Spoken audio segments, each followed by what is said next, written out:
Welcome to McPlum, simple solutions served daily. You start by opening Paint and choosing New or Open so you can work immediately. Once the canvas is visible, set the size to match your output needs. Use pixels for exact dimensions or percentage for quick scaling. Make sure to pick the correct tool mode, brush, pencil, or fill, because each reacts differently to pressure and edges.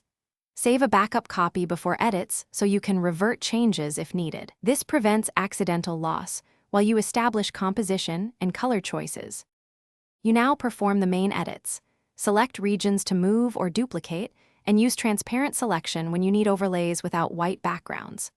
Once done, choose brushes and shapes to build structure, adjust size and hardness to control stroke appearance, and keep strokes consistent. Use text for labels, then convert or rasterize if you must treat it like paint. Make sure to zoom in for precision and toggle the grid to align elements, because small misalignments show at full size. You finish by saving and exporting correctly. Choose Save as PNG for crisp edges or JPEG if file size matters, and always keep the original project file. Once done, verify resolution and final dimensions so the image matches its destination: print, web, or social. If you see jagged edges or artifacts, undo recent actions, reduce compression, or resample the image at a higher resolution. This restores detail. A quick tip: reopen the export. Thanks for watching. Stay juicy and subscribe.